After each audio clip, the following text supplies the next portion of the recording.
Kung gusto nyo kumita sa pamimili ng sinaunang barya, dollar man o papel, dapat alam nyo ang mga bagay na ito. Lamang ang may alam.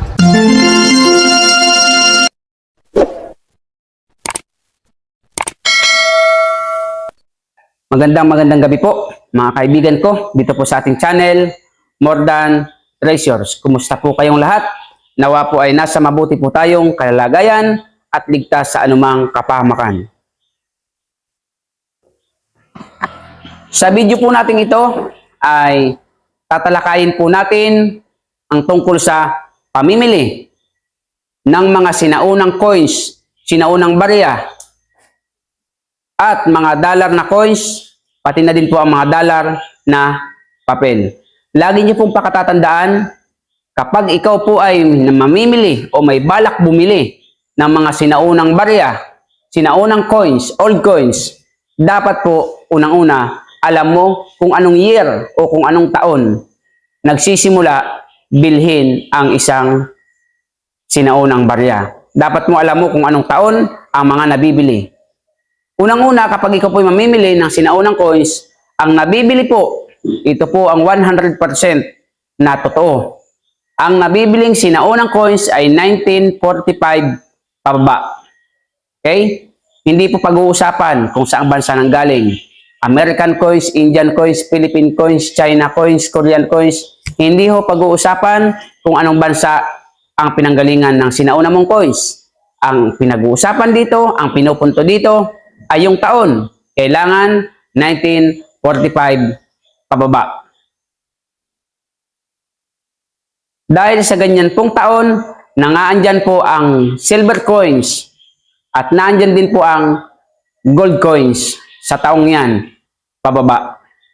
Pero sa mga limited edition, meron din po tayong katulad ng commemorative coins, meron din po mga silver coins sa ganyan. Mahalaga, marunong ka pong kumilatis ng silver at ikaw po ay may gamit na pangtingin ng silver.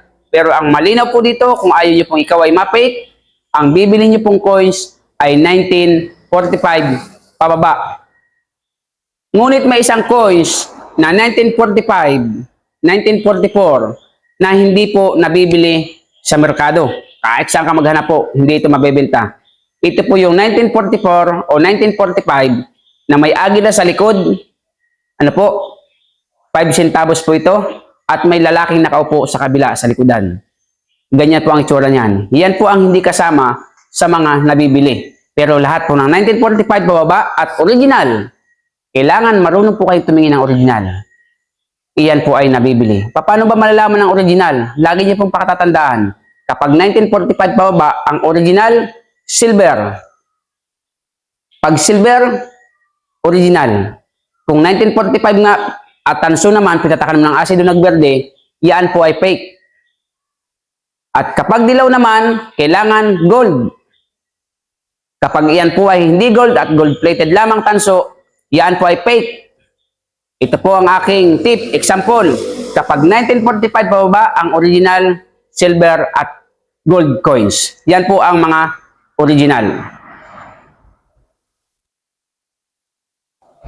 Sa mga dollar naman, mga pera po ng ibang bansa, kung gusto mong ikaw ay mamili ng mga dollar na coins, kailangan alam niyo po ang mga bansa na nabibili ang kanilang mga coins.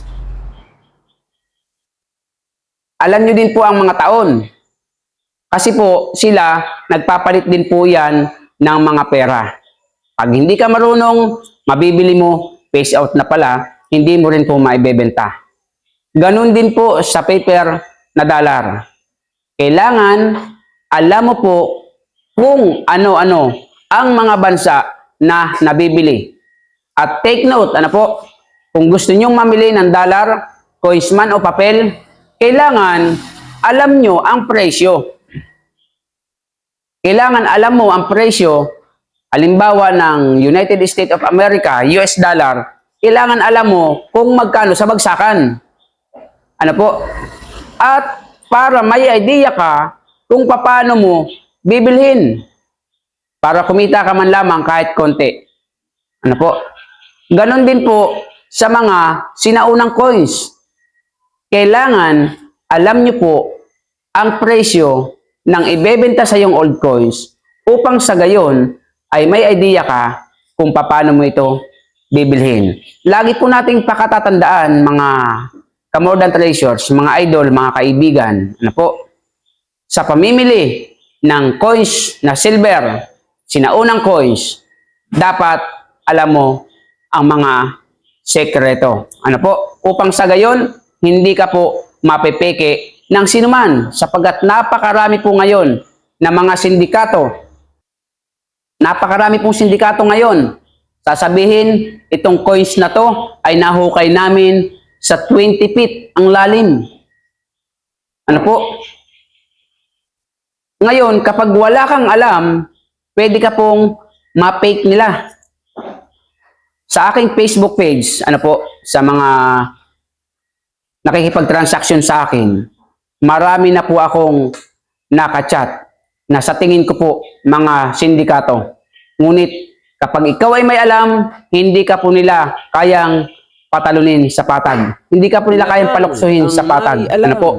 Meron nga po dyan nagchat-chat sa akin eh. Platinum daw. Inacetylene na daw nila. Hindi daw talaga uminit. Hindi daw talaga natunaw. Nakakailan na. At gusto pa yatang ipagpilitang ibenta sa akin. Ano po? Pero sabi ko sa kanya, kung totoo, videohan mo. Habang ina-acetylene mo, videohan mo. Ay hindi na raw kailangan dahil marami na silang naubos na acetylene. Napakasimple lamang po. Kapag ikaw ay may alam, hindi ka po mapipik ni numan. Kaya napakahalaga sa isang mamimili, kabisaduhin niyo po muna ang mga bagay na inyong bibilhin. So, nawa po may natutunan kayo dito sa ating pinag-aralan na kung bibili po kayo ng sinaunang coins, 1945 pababa. Kung mamimili po kayo ng dollar, papilman o coins, kailangan po alam nyo po ang presyo at alam nyo po ang mga coins, dollar, paper na nabibili pa at hindi na. So marami pong salamat. Nawa sa mga bagong dating, pakisubscribe nyo po ang ating channel, pakihit nyo po ang notification bell, pakilagay nyo po ay all.